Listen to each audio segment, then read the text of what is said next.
అక్క అక్క వాళ్ళ అమ్మ వాళ్ళ డాడీ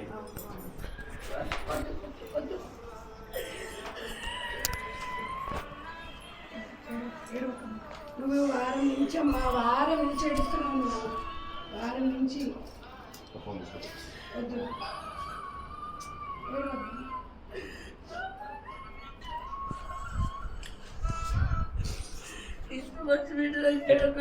పుల్లు సాగట్లేదు బతుకు నన్ను బతికిస్తాను తింటూ వేసుకుంటా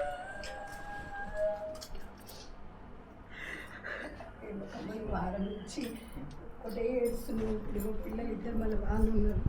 నా ఆత్మకు శాంతి ఉంటుంది.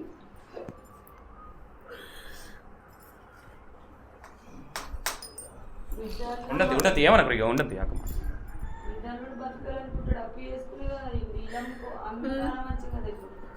వాడు అనుకుంటే నువ్వు ఎందుకు చేతి వాడు మొక్కలు నన్ను చచ్చిపోతాడు చేసిన ఆవిడ చచ్చిపోతాడు నా బిడ్డలు చేసిన కథలు చేయకపోతుంటే నా చేతులు చెప్పుకుంటా అంతా వెళ్ళిపోతే అయిపోతుంటే నాకు బిడ్డట్లు ఇప్పుడు పెద్ద టాలెంట్ ఉన్నది దగ్గర నాకు ముందు ధైర్యం అమ్మ నాకు ఏం ధైర్యం లేదు ఇది ఉన్నది చచ్చిపోయిందంటే నా మూడు కళ్ళు పోయి ఎడుతున్న పోరాలకు పనిలే కానీ చెట్టు కుక్కలు గుడ్డు కుక్కలు నాతో బలం ఉండేది ఇది ఒక్కటే అసలు బలం ఇద్దరు కొడుకులు ఉన్నారు అమ్మాయి తను అట్లా తోడు ఇట్లా రోజు ఇద్దరు కొడుకులు అవ్వలేదు ఈ తల్లి నాకు ఈ తల్లితో బతుకు ఇవ్వలేదు నా బతుకులేదు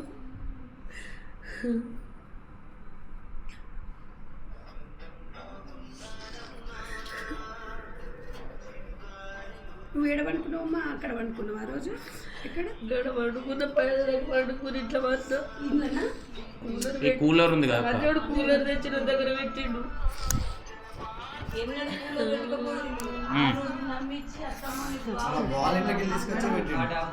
అవునా వాళ్ళ రూమ్ లోకి తీసుకొచ్చి అమ్మలోకి బయట పెట్టిండు. వాళ్ళు బయట ఉన్నారని కొంచెం ఉన్నాడు లోపల ఉన్నారని లోపల తీసుకొచ్చి పెట్టిండు.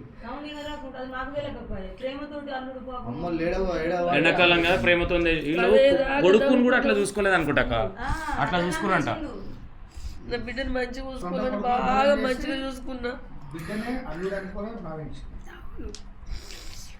గంత మంచిగా చూసుకుంటే వీళ్ళకు తూప కాక ముందుకే అత్త మసాలా నీళ్ళు ఉన్నట్టు అత్త అయ్యమ్మ ఆ రోజు ఇద్దరికి సిట్టికి ఇచ్చిండు నీళ్ళు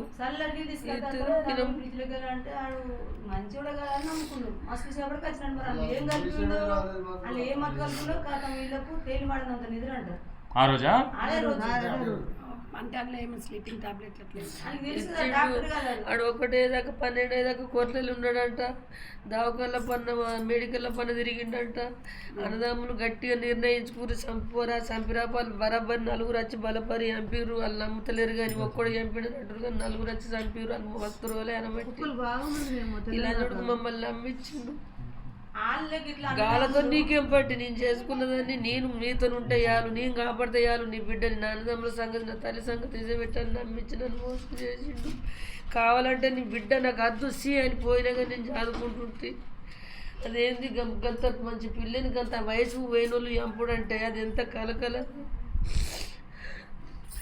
అలా నలుగురిని ఇలా తెలియకుండా ఫస్ట్ ప్రెగ్నెంట్ తీపిచ్చిండు అక్క చెప్పు మీ అమ్మ చెప్పకు చెప్తే మంచిగా ఉండని చెప్పి అట్లా కూడా చేసిండు అట్లా చంపే ఇట్లా చంపే మళ్ళీ ఇట్లా చంపే ముగ్గురు ఇంటికి వచ్చి చంపిపోడేంది నా ఇంటికి ఎట్లా వచ్చినావు అట్లా నీ ఇంటికి వెళ్ళిపోయి ఉంటాయే పోతుండే దీన్ని చంపే కర్మ నీకేంది నా బిడ్డ నా ఇల్లు నా కుటుంబం వెళ్ళిపోయి ఎవరు చేసుకున్నా నేను వదిలేస్తుంటే చంపినోడేమో అన్నం తింటుంది ఏ తప్పు చేయని పిల్లనేమో మట్టి తింటుంది మట్టిలో పోయింది ఇక అదే కదా అర్థం. మట్టిది ఏ తప్పు చేసి పిల్ల మట్టి తింటే తప్పు చేసినోడు అన్నం తినుడేంది ఆడు కూడా మట్టి తినాలి కదా. నాకు రొట్టెలు కొనుకొచ్చింది సోమవారం పొద్దుకి. అమ్మ నీకు ఒక్క పొద్దు తినమ్మ, నువ్వు లేకపోతే నీ బతుకమ్మాయి పోయి బివుడమ్మాయి ఎప్పుడు 10,000 15,000 పడుతున్నాయి. నేను బతికిత్తమ్మ తాపకు 10-15,000 పడుతున్నాయి. ఇంకా లేదు నా యూట్యూబ్ అన్నది. నా యూట్యూబ్ వల్ల నన్ను బతికిత్తన్నది, తండ్రి కళ్ళు పెట్టిపిత్తన్నది. మాకు ఏం ఆదరణ లేకుండా అయిపోయింది. నాకు ఊక పీపు డౌన్ అవుతుంది. నేనేం సంపాదించకుండా అయిపోతున్నా. అసలు సంపాదన పడిపోయింది. పెద్ద టాలెంట్ పిల్ల అది. తల్లి నేను ఒక చెట్టును కొట్టేస్తే అది పూలు పూసే కాయలు కదా, దాని కాయలు మీద తింటుంటుంది. మా కాయలేమి ఇప్పుడు ఒక చెట్టు కాగల వేలకని బతుకెందుకు నీ కూడా చచ్చిపోయింది. రాజమరికి ఏ పోవడద్దు, ఏ పిల్లలద్దు, ఏ కుటుంబం వద్దు. అట్లా అనొద్దమ్మా. ఇగో నా బంగారు తల్లి, నువ్వు ఇన్ని రోజులు వారం నుంచి ఏడుస్తున్నావు, చూస్తున్నావు అమ్మ నీ ఆరోగ్యం వల్ల. ఇద్దరు కొడుకులు ఏమవుతారు చెప్పు. ఆ ఇద్దరు కొడుకులు నాకు వద్దు, వాళ్ళు నాకు వద్దు. నాకు ఈ అమ్మ కావాలా, నాకు ఈ తల్లి కావాలా. నా పాల పంచలేదంటే పనులు నిండి కొరకొచ్చి పెట్టిన లేపుతుంది. ఇదంతటి కారణము మేడం, ఇదంతటి కారణము అత్త ఇద్దరన్నలు. వాళ్ళకి ఇట్లా గట్టి సపోర్ట్ ఇవ్వకపోతే అరే నాకు 30 మంది గుండాలు ఉన్నారు వాళ్ళ అన్న బలం ఇచ్చిండు. నా 30 మంది గుండాలు ఉన్నారు, నాకు ఎమ్మెల్యే సపోర్ట్ ఉన్నది. తమ్ముడికి నేర్పిన మాటలు అవి. అలాంటి బలం ఇచ్చిండు అన్నట్టు. బలం ఇచ్చి నేను ఇట్లా ఎంత మందిలో చంపుకుంటూ వచ్చినారా, ఇది ఒక లెక్కన. నువ్వు చంపుకో, నీకు పిల్లలు మాట్లాడినాం, నీకు నిజంగా పిల్లలు మాట్లాడినావు. 2 ఎకరాల పొలం 20 లక్షల కట్నం. గవి కూడా కొట్టుకుని కాడ ఆడుకున్న లెక్క గన్నవాడి సత్తున్నవేంద్రా. నువ్వు తల్లి అయితే బాగా, నువ్వు నా ఇంటికి అడుగు పెట్టాలంటే దాన్ని సంపుతున్న నా ఇంట్లో అడుగు పెట్టు. నువ్వు అవ్వదాకా అది నా దగ్గరది కాదు, దాపుది కాదు. దాన్ని నేను అంగీకరించా, అది కోడలుగా నేను ఒప్పుకోను. నువ్వు దాని దగ్గర నువ్వు ఉన్నావంటే నా ముఖం చూడకు, నా ఇంటికి రాకని అన్నదమ్ములు తల్లి ఒకటే పట్టుబట్టిరు. ఆయనకి ఎటు మెసలు రాక ఆయనకి ఎట్లనో ఏం కదా, నాకు ఆయనకే దోయలేదు. వాళ్ళు ఖచ్చితంగా సంపు నిన్ను ఒక్క నిమిషంలో తీసుకొస్తా, నాతో అవుతారా తమ్ముడా, నువ్వు భయపడకు అని గట్టి సపోర్ట్. వాళ్ళు నిలబడే వరకు అంటే నీకు అలాంటి ఆలోచనలు కలిగినాయి. వాళ్ళు ఫస్ట్ అన్నదమ్ములు తల్లే కారణం. ఆయనకి బలమైన కారణం చెప్పి సంపూర్ణ మరి నలుగురు కాతల్లి. ఈ ఉంగరం లొల్లి అనేది ఎందుకు వచ్చింది? అది చాలా మంది కన్ఫ్యూజన్ ఉంది. అది కన్ఫ్యూజన్ ఉందా అంటే దాని మీద చెప్తాలే. ఉంగరం సంగతి ఎట్లయింది? ఆ ఉంగరం మా చిట్టి లంజోడికి హరిలంజోడికి ఏం చేసిండంటే, చిట్టి మా అమ్మలు తిడుతుర్రు, ఒక కట్నం అంటుర్రు. నాకు నిజామాబాద్ పిల్లని మాట్లాడిర్రు. ఇంటికి పోయి ఆన్నే బత్తం చిట్టి మీ అమ్మ ఇడగొట్టేటట్టే ఉన్నారు. మా అన్నదమ్ములు అయితే నా పానం తిత్తా, నీ పానం తిత్తా అంటారు. అది 2 ఎకరాల పొలం అండ్ మొత్తం కొడితే 1 కోటి రూపాయల ఆస్తి అయితే వస్తుందట. పొలంకు బాగా రేట్లు ఉంటాయట. మాకు పొలాలు లేవు, భూములు లేవు, మాకు తెలియదు ఆ సంగతి. 20-30 లక్షలు పోతున్నారు, 2 ఎకరాల పొలం ఇస్తున్నారు. నిజామాబాద్ నుంచి ఫస్ట్ ఫిక్స్ అయిన పిల్లే నా పిల్ల. నా బిడ్డను చూడక ముందు ఫిక్స్ చేసుకున్నాక పోదందా సిట్టి పోదందంటే మీ వాళ్ళు చంపేస్తారు. నేను రాను అని అమ్మ పోదామంటుండే అల్లుడు అద్దు. ఒక ఏడాది కానీ ఒకళ్ళు పుట్టినాక పెద్ద మనుషులతో మాట్లాడి తోలంపుతా. ఇప్పుడు ఓ కూరలు చంపినా చంపుతారు. చిన్న పిల్ల, నేను తోడుండలేను దానికి. మళ్ళీ నువ్వు ఎటన్నా పనిపోతావు కావచ్చు. ఇప్పుడు నేను దోలంపానంటే ఒక్కసారి మొత్తం పోగానే ఒక్కసారి మా అమ్మని అడిగి అత్తామని తీసుకొని పోయిండు. తీసుకొని పోయినాక మారింది కావచ్చు, ఏమన్నా సమాధానం దొరుకుతుంది కావచ్చు అని పోతే, అత్తమ్మ మేము ఇన్నే ఉంటాం, ఈ సామాన్ అంతా చేసి ఈ రూమ్లో పెట్టుకో, ఈ రూమ్లో మా అమ్మ సామాను పెట్టింది తెచ్చింది లేసుకుంటాం అని అంటే సరే అన్నది. కిచెన్లోకి వేయింది, కారం పొడి డబ్బా ఇంత తెచ్చి దాని మొగం 2 కొట్టింది. కొట్టి పొట్టు కొట్టిరు. ఆ రోజు చెప్తాను చూసిర్రు. మందంతూరుకి వచ్చి అయ్యో అనే వారికి అబ్బా మేము చంపిన కేసు బయటపడుతుందో మన్న అని పిల్లకు ముఖం కడిగి దాన్ని అందుకొని ఇంటికి వచ్చిండు. అమ్మ నన్ను కారం పొడి కోసి 2 కొట్టిర్రేని అంటే నేను కొట్టలేను చిట్టి, నేను కొట్టలేను, నా మీద ఒట్టు, నీ మీద ఒట్టు, నేను కొట్టలేను. మా అమ్మ కొట్టింది చిట్టి, మళ్ళీసారి వాళ్ళ ఇంటికి పోవద్దు చిట్టి, నీ కాలు మొక్కు తత్తమ్మ, నేను మళ్ళీసారి ఆ ఇంటికి పోను. మా అన్నదమ్ముల మాటిన, మా అమ్మ మాటిన చిట్టి, మనం కలిసిమెలిసి చిన్న ఉన్నది చిట్టి, నేను కొండ పోయి అట్టి కొట్టి మారలేరు చిట్టి మళ్ళా తోలకపోను అని నమ్మించిండు బాగా. నిజమైన మాట చెప్పుడు. ఈడికి వచ్చిన తర్వాత నువ్వు ఏదో అన్నాడు కదా మీ అల్లుడు, అక్క ఏదో అడుగుతారు, సారీ అడుగు. అదే ఇప్పుడు నువ్వు అట్లా చెప్పినప్పుడు నువ్వు జాగ్రత్త పడితే అయిపోయేది కదమ్మా. జాగ్రత్తనున్నా మళ్ళీ దోలంపతలేను కదా, నేను చిట్టి నా దగ్గరనే ఉండని కాపాడుకుంటున్నా. ఇక ఇది పోతలేదు, ఇక 3 రోజులే మేడం, దానికి దీనికి సంబంధం 3 రోజులే. అత్తగారింటికి పోయి ఆడ కరెంట్ బోర్డు డబ్బా కొట్టిన తర్వాత ఈడికి వచ్చిన 3 రోజులకే చేసి 3 రోజులకే ఈడికి వచ్చినాక ఫోన్ మాట్లాడిరా? లాస్ట్ ఈడికి వచ్చినాక నా బిడ్డ మా అమ్మ కళ్ళు వాయిని కారం పొడితో మంటలు ఎత్తున్నాయి, కళ్ళు అంటే హాస్పిటల్కి కూడా పోయినా, నెత్తిపప్పు గోళీలు సూదేపించుకొచ్చుకున్న అమ్మ పండుకోయని నెత్తొత్తిన, ఆ నవరటం తైలం పోసిన, అమ్మ కళ్ళు పోతున్నాయి, తలనత్తుంది అమ్మ పండుకోయి బిడ్డని ఇంట్లో మండ పెట్టిన. అలా అత్త ఫోన్ చేసింది నైట్ ఫోన్ చేసి విడిగడిన్నారు కదా మొత్తం, నైట్ ఫోన్ చేసి అది నిద్ర మబ్బుల్లో ఉన్నది, అంత లొల్లి పెట్టుకున్నది దాంతో. ఇక లంజే ఉంగరం ఎత్తుకపోయినావు మళ్ళీ సరి ఇంటికి రావద్దని కారం పొడి కొట్టి అదే ఎడుతుంటే దాని మీద ఉంగరం దొంగతనం పెట్టింది. అదే నలుగురికి సహాయపడే పిల్ల దాన్ని అది ఉంగరం దొంగతనం చేస్తుంది. చెండాలంగా నా తల్లి బంగారం గుంజుకోరు, దాని మెడల సైన్ గుంజుకురు. ఇప్పుడు మెడల సైన్ లేదు, దానికి బంగారు సైన్ గుంజుకురు. లంజడికి ఒక సైన్ వచ్చింది, అటే పోయింది. నేను పెట్టిన బండి ఎత్తుకపోయిండు. ఇక ఫోన్ చేసి మొత్తం పట్టు తిట్టాడు దాన్ని. తిట్టినాక పొద్దున్న లేచి అమ్మ గిరికడినమ్మ అని అంటే ఏమైందమ్మా అని అంటే గిరికడినమ్మ నన్ను ఎంతగానో తిడుతా అట్లా అన్నాడు. మళ్ళీ నాతోని కూడా అన్నాడు అత్తమ్మ గింత పాపం గురి కడుతుంది నాకు తెలియదు, గింత పాపత్తులు దొరుకుతుందని నాకు తెలియదు. మా అన్నదమ్ములు మా తల్లి గింత అద్మానం మనసులో నా పిల్లమ్మ కూడా ముఖంలో కారం కొట్టిర్రు, సంతాన్ని ఫిక్స్ అయ్యిర్రు.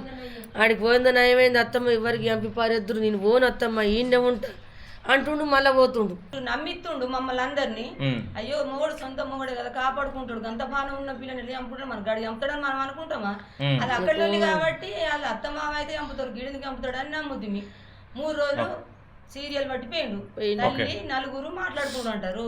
మా సిట్టు కూడా అన్నది అమ్మ కారం పొడి కొట్టింది, లొల్లయింది, మళ్ళీ ఆడికి ఎందుకు పోతుండమ్మ చెప్పి. ఆడికి ఎందుకు పోతుండే 3 గంటల దాకా కూర్చున్నాం ఇక్కడ. సిట్టి ఆగు ఏట వేయండు చూద్దాం ఆగు, మేము ఆడపిల్లం ఆయన మోహన్ కళ్ళు కనిపి రాత్రి బండి వేసుకొని మేము ఇటు పోలేం కదా. 3 ఫోన్లు తీసుకుపోయిండు. ఈ అమ్మ ఇద్దరు బాబులు ఇక్కడే ఉంటారమ్మా. అని దొరకక హైదరాబాద్ కు వైజాగ్ పోతే వాళ్ళ కైకిలు వీళ్ళతో పోతురు, లేకపోతే అలా వాడి సత్తురు. వాళ్ళు నా పనికి అమ్మ ఎట్లా పైసలు ఎట్లా కిరాయిల మీద పడుతున్నాయి ఎట్లా అంటే ఏడ పని దొరుకుతలేదు వాళ్ళకు. ఈ అమ్మతోనన్నా కొంత బత్తమని అనుకుంటే నా మౌనికి కళ్ళు పెట్టిస్తున్నది అమ్మ. 3 రోజుల దాకా వేయండు లంజవాడుకు. నా సిట్ అన్నదమ్మా బయట ఇటు ఉన్నాడమ్మా నాకు భయం పడుతుందమ్మా అని అంటే వచ్చిండు. 3 గంటల దాకా కూర్చున్నా. ఎటు వేణువు నాన్న అన్న, నేను ఎవరికి ఒక మాట అనలేను కదా. అంటే మళ్ళీ నా బిడ్డకు ఏమన్నా బాధ పెడతాడేమో, గిసుంటి అత్త దొరికిందని అనుకుంటాడేమో అని ఆయనతో నేను ఎటు వేణువు నానంటే, లేదు ఆ రోజు లొల్లయింది కదా మా అమ్మని మెప్పించుకుంటానికి పోయినా నేను, నాకు బాధ అనిపించేసింది, అమ్మని ఇట్లా ఎందుకు కొట్టినావు, కోడలికి ఇట్లా బాగా కావద్దు. ఆడు వేరే మ్యాటర్ పోతుండు. డౌట్ వస్తుందో మన్నో వేరే డౌట్ వస్తే ఇక్కడ పిల్లని చంపింది బయట పడితే నాకు పిల్లని చంపే ఛాన్స్ దొరకదు. అక్కడ దొరుకుతలేకపోయి ఇక్కడ దొరుకుతుంది. ఇక్కడ మేనేజ్ చేసుకుంటున్నంటే చంపేసిపోయే రూల్స్ అయితే నేను మంచిగా కాపాడుకుంటా. ఇలా ముంగడ కొంచెం లొల్లి బయటపడ్డా వీళ్ళు కనిపెడతారని ఆడు ఏం లొల్లి బయటపడకుండా మంచిగా కాపాడిండు. సోమవారం పొద్దుకి ఆడు ఇర్రమర్రి నా చిట్టుని చూస్తూనే ఉన్నాడు. రొట్టెలు కొనుకొచ్చిర్రు, 2 వేయరు కొట్లకు. రొట్టెలు కొనుకొచ్చి అమ్మ నీకు ఒక్క పొద్దు తినంటే పప్పేసిన. ఈ గాడిదలని చూడక అత్తమ్మ నా గుడ్లు గోలి అన్నాడు. 5 గుడ్లు ఏం దాంట్లో ఏం ఐటమ్స్ వేయక 5 గుడ్లు ముద్దోల గోలిచివి అన్ని ఇంత అన్నం పెట్టి అదంతా అనికే పెట్టిన ఒక దయ్యం. ఆ రోజు నైటే పెట్టిన నా అల్లునికి అన్నం. ఇగో నా బిడ్డ 10 దాకా మెలుకున్నాం కదా మేము. అయితే మా బిడ్డ నేను ఒక రోజు ముందు వన్నాం. అది చచ్చిపోక ఒక రోజు ముందు వన్నాం. వాళ్ళిద్దరు భార్య భర్తలు ఒక్క మంచాల, మేమిద్దరం ఒక్క మంచాల కూలర్ గీడ పెట్టుకున్నాం పన్నాం. ఒక రోజు ముందు వన్నామా, ఆ రోజు తెల్లారింది అయిపోయిందా. ఆ రోజు చిట్టి లేవు ఇంట్లో కోదంలే ఒక్కటేంగా లేచిండు. నాకు శబ్దం అంటే మంచాలు మా అటాచ్ చేసుకుని పన్నాం. చిట్టి ఇంట్లో కోదండి, సిట్టి ఇట్లా పోదంటే గాల సౌండ్ నేనెందుకు వినాలని నేను అటుముఖం చేసి పడుకున్నా. నాకు నిద్ర బాగా వస్తుంది నువ్వు అదే రోజు చంపుతాను చూసిండాడు. నాకు నిద్ర బాగా వస్తుంది నువ్వు అంత వాళ్ళ మీద పెట్టి అలా ప్రేమ మీద నేనెందుకు దెబ్బ కొట్టాలా, బాగానే ఉంటుర్రు కదా. ఊక చూసి దయ్యం లెక్క చూస్తే మా అత్త దయ్యం లెక్క కూతుంది మీరు మంచిగా ఉన్నప్పుడు అని నాకు చెడ్డ పేరు ఎందుకు అని నా సూపులో మన్ను దుబ్బవాడ నా సూపు అంతా వాళ్ళ మీద పెట్టకుండానే అయిపోయింది. నాకు ఉండని బాగా ఉండి మంచిగా పెడుతుండే కదా. నాకు దిక్కు లేకున్నా సరే నా మీద ఏమన్నా దిక్కు ఉందా, ఉన్నాయి లేని అన్ని అమ్మి వాళ్ళకి పెట్టిన పుట్టడు బాగుల పాలు అయిపోయిన వాళ్ళు మంచిగా బతితే చాలు. నేనే అనుకున్నాను నేను కూడా బతకాలి. 2 గుంటల పొలం కొన్నారు అంటే ఫ్లాట్ 12 లక్షలు ఫ్లాట్ 2 గుంటలు మొత్తం బాగులు తీసి ఇక వాళ్ళు అటు లేసిపోయింది ఇంట్లోకి. పోయినాక నా బిడ్డ పోలేదు. అమ్మా నువ్వు వండుకో అమ్మా, నువ్వు విన్నా వండుకో, పోతే పోని ఆయన లేచిపోయింది మా ఆయన ఈయన లేచిపోయింది మేమిద్దరం ఏమన్నాం ఆ రోజు అది రోజు పూర్తయిందా సోమవారం నాడు చచ్చిపోయే రోజు అమ్మ మళ్ళీ వండుకుందా అన్న ఆ రోజు నా దగ్గర వన్ అయిపోవు నా బిడ్డ ఈ లంజోడుకు ఏం నేర్పిండో ఇంట్లో పోయి ఇంట్లో మందందానికి అమ్మ నువ్వు వండుకోనిమ్మో నేను ఇంట్లోనే వంట నిన్న అన్నంగానే రాయమ్మ చల్లగా ఉన్నది ఎన్న వండుకుందా అంటే లేదులే అమ్మ నువ్వు వాడుకో నేను పడుకుంటా అన్నది కాళ్ళ మీద మత్తు సేపు అన్నది ఫోన్ చూసింది నవ్వింది అమ్మ పైసలు పడ్డాయి చూడమ్మ 10,000 12,000 పడ్డాయి తీసుకొచ్చుకుంటా ఈ పైసలు తీసుకొచ్చి నీకు ఇత్తమ్మా నువ్వు బాకులు కట్టుకో సంఘాలు కట్టుకో అన్నది సరే అమ్మ నా చూపించింది అంకర నవ్వింది బంగారు పన్ను పెట్టుకొని నవ్వింది పండుకుంటా అమ్మ అన్నది పండుకోపో బిడ్డ అన్న ఆ కుక్కలు ముద్ర వాడికి బాగా వచ్చి మొరిగినాయి గోడెనక మొరిగే వారికి కుక్కలు చూసి నాకు భయం పట్టింది అమ్మ నాకు భయం పడుతుంది కుక్కలు వస్తున్నాయి ఇంట్లో పోదాంపా నీళ్ళు ఇచ్చిండు కాదు ఆడ కూకున్నప్పుడు ఇచ్చిండు ఆయన చేత మాకు ఏమి ఇయ్యాడు అన్ని నీళ్ళు తెమ్మలే మన తెమ్మలే బరిపాసి ఉంటే నీళ్ళు తీసుకొచ్చి ఇచ్చిండు మాకు బరిపాసి నీళ్ళు తీసుకొచ్చి తాగినాం మా సిట్టు తాగింది నేను తాగి ఏదైనా అందరం తింటాం మేము ఒక్కళ్ళు తినం ఎట్లా అనిపించిందా మీకు ఎట్లా నిద్ర వస్తుంది ఏమైనా ఇట్లనే వస్తుంది ఏమైనా వస్తే మా సిట్టమ్మ అమ్మ నిద్ర వస్తుందంటే నాకు కూడా నిద్ర వస్తుంది పోయమ్మ నాకు కూడా మొత్తం కళ్ళు కప్పుకొస్తున్నాయి నాకు కూడా నిద్ర వస్తుంది పోయమ్మ అన్నాడు కూలర్ పెట్టుకో అని ఆడ వన్నం కుక్కలు మొరుగుతున్నాయని పోయినావా మళ్ళీ లేచిండు కూలర్ గొర్ర గుంజుకొచ్చి మా దగ్గర పెట్టి కూలర్ గుంజుకొచ్చి అత్తమ్మ నీకు వెళ్తే మంచి లేదు అత్తమ్మ గోళీలు వేసుకున్నావు అత్తమ్మ అంటే ఆ నాన్న వేసుకున్న నా మీద ప్రేమ ఎక్కడ కలిగి ఏం ప్రేమ లేదు ఎప్పుడైనా హుషారు లేదంటే గోళీలు తీసుకురా అని పైసలు ఇస్తే గోళీలు తీసుకొచ్చి ఇస్తాడు మెడికల్లో పెద్ద దవాఖాలకు పోతే రూపాయలు బాగా అవుతాయి మనకు దవాఖాలో పెట్టుకున్నంత లేదు కాలు చేతులు వాడిపోతున్నాయి బీప్ డౌన్ అవుతుంది ఇట్లా అవుతుంది ఇక మెడికల్ పట్టుకురా అని ఒక 500 200 ఇస్తే తీసుకొస్తాడు అవి వేసుకుని నేను పడుకుంటా గంత ఎప్పుడన్నా ఒకసారి తెమ్మంటా వాడు ఆయన పైసా కాదు వాని లెక్క కాదు ఇప్పుడు ఇక్కడ పండుకున్నాక మరి మీకు ఎన్ని గంటలకు సౌండ్ వచ్చిందమ్మా ఈ సౌండ్ తెల్ల 4 గంటలకు వచ్చిందమ్మా అసలు మామూలుగా చంపింది ఎప్పుడంటే ఎప్పుడు చంపిందో తెలియదు 4 గంటలకు నా బిడ్డని అదే రూము చూడుకు గచ్చంతా దవక పేరు గచ్చంతా రక్తమే బెడ్ అంతా రక్తమే కింద నువ్వు కేసిండు ఇదే కోలు గుద్దిండి ఇదంతా రక్తమే బెడ్ అంతా రక్తమే ఇక తీసిర్రు సార్ ఇదొక మాట చెప్తా ఇగో ఇది తవ్వున్నది ఇక్కడ బండి అవుతారు ఇగో మా ఆయన ఏం చేసిండు రేకులు ఇంత పెట్టి ఆడికాడికి తవ్వ మంచిది కాదు అది ఆస్తి మంచిగా ఉండదు అని ఈడికి బండలు పెట్టి ఆ బండలు ఆ రేకు మొత్తం తీసేసి